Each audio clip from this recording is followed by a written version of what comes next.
and welcome to episode 4 of the Indie Author Mindset podcast, the very first one of 2020. I hope you all had a great Christmas and New Year. I had a couple of weeks off myself and I'm now eagerly back at it, ready for a huge year in 2020. I've got lots planned, both with the podcast, the courses, the Facebook group, and that's before I even get onto my fiction writing. On which topic I've got a new non-fiction book in the works, which focuses and expands massively actually on the indie author mindset and espouses an exciting new strategy for a successful author career, one which flies in the face of the conventional and current wisdom, but which I've been using myself at the back end of last year and which a number of indie author mindset students have been reporting on for me. It's something I mentioned briefly on the previous show, and those of us who have been doing this have all seen great results, so I'm really looking forward to sharing that with you in the coming weeks and months. On the podcast, I'm going to allow it to evolve naturally as well. It's going to include a couple of extended episodes with some special guests. Now, these are not going to be the usual kind of, tell us how you did it podcast episodes, nor am I going to have people on every week just for the sake of it. These are going to be fresh, inspiring takes from people other than the usual suspects, but whose experience, knowledge and expertise can really help to push you forward on your long-term organic indie author career. So more on that very soon too. In the meantime, please do let me know how your 2019 has been. Let me know what you've noticed, what you're planning for 2020, because it's always fascinating to add to that big melting pot of knowledge. And if you've had any problems or issues, or if there's something that just hasn't worked for you, then drop me a line and we'll explore it here on the Indie Author Mindset podcast. And of course, I'm more than happy to keep your name anonymous if you'd prefer.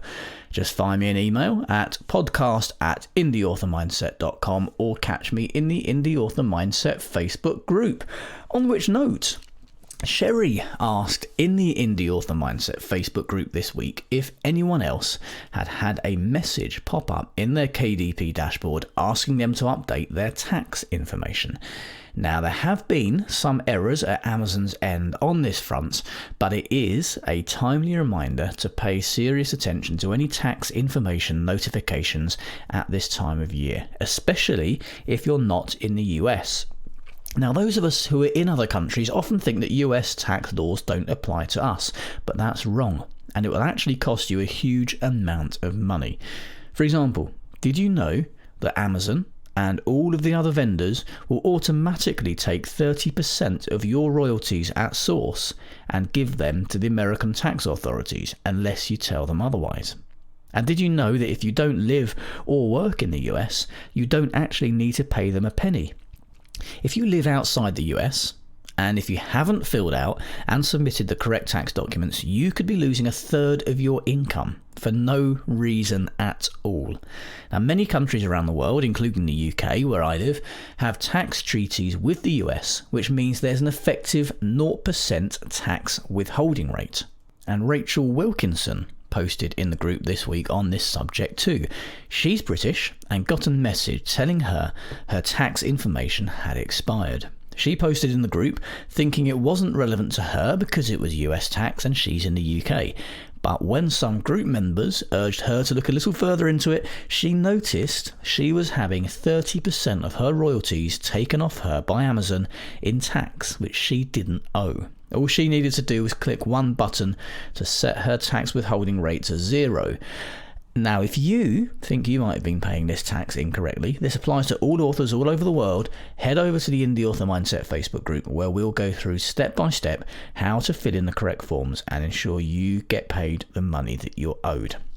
Now, also in the group over Christmas, Tom Fowler posted to ask about equipment for recording audiobooks. Tom and I got into a discussion about the best mics and equipment to use because I've narrated quite a few of my own audiobooks. Now, I've got a bit of a background in broadcasting. I've done audio work and podcasts and all sorts of things before, so I kind of felt comfortable having a stab at doing this myself. But for a number of reasons, not least the amount of time involved, I no longer do my own audiobooks, and I am so happy to let somebody else take care of it and just to pay them for doing so. Because for Tom, it very quickly became apparent that getting the right studio set up is only a very small part of audiobook production. I mean, for example, did you know that even a high quality professional narrator and editor will spend around 6 hours at least on each hour of finished audio?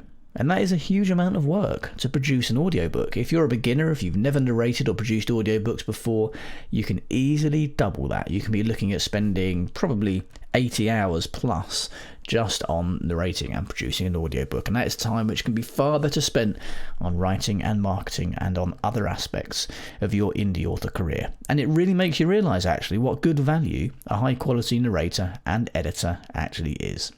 So again, this is one of those situations we keep going back to with the indie author mindset, where what might seem like a cost or an expense is actually a very wise and worthwhile investment. Don't forget there are big differences between expenses and investments.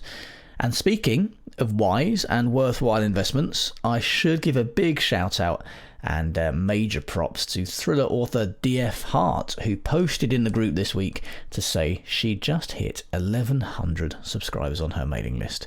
And when you bear in mind that up until recently she only actually had 18 subscribers and she's now at 1,100, that's pretty amazing growth. And when she had just 18 subscribers, she took my Grow Your Mailing List course and she exploded her list by over 6,000%, which is crazy, in a matter of weeks without spending a single penny on it. And she's now seeing her author career reach new heights and setting her up for a fantastic 2020. So congratulations and all the best to her.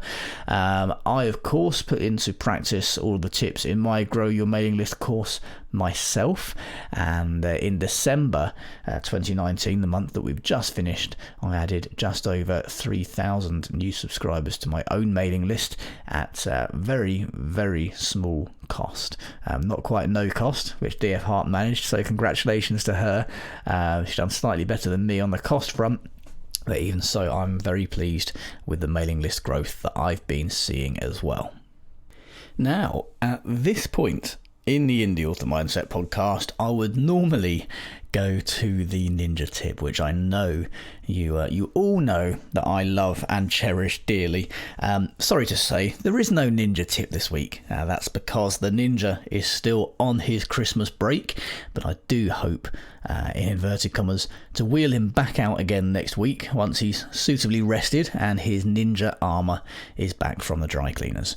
And speaking of Christmas breaks, seeing as we've just had one, if you want to have a good chuckle, head over to the Indie Author Mindset Facebook group and take a look at the photo I posted on the 20th of December of my wife and I enjoying our office Christmas party.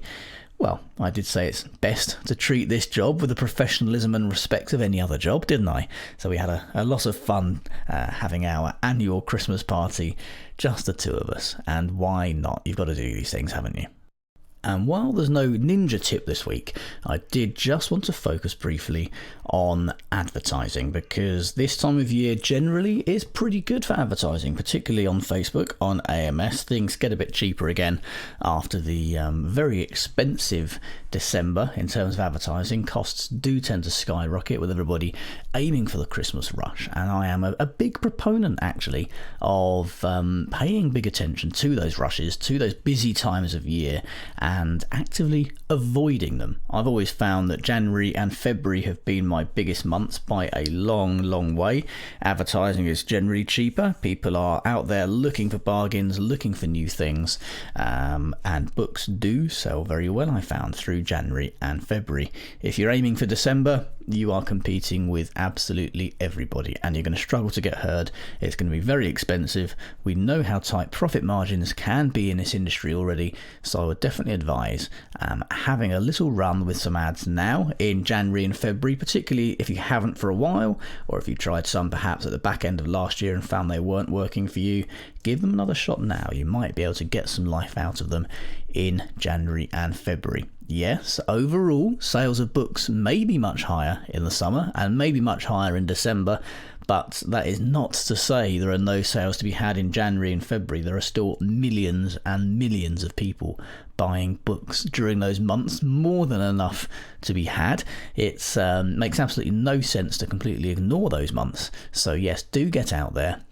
Do fire some ads. Do see how things go for you in January and February. I find, generally speaking, for me, they're pretty good months. And if an ad is going to work, it's best to try and get that going now. So take advantage of that would be my tip.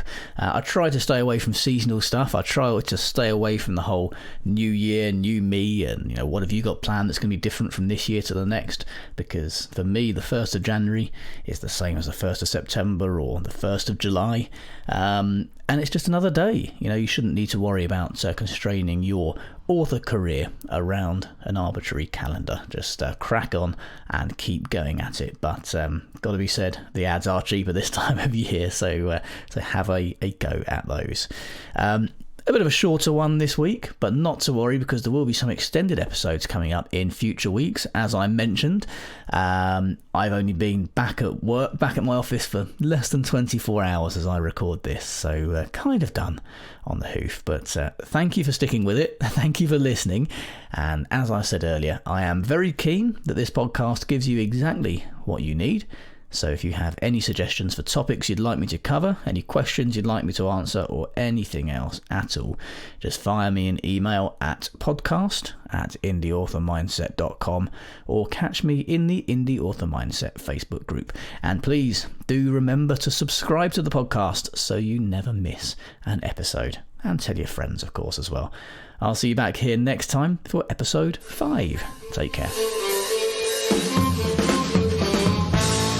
This episode of the Indie Author Mindset podcast was presented by me, Adam Croft. The theme music for this podcast is by the Caesareans. Don't forget, you can claim 50% off any Indie Author Mindset course by entering the promo code podcast at the checkout. Links are in the show notes. For more great tips and guidance, join the Indie Author Mindset group on Facebook.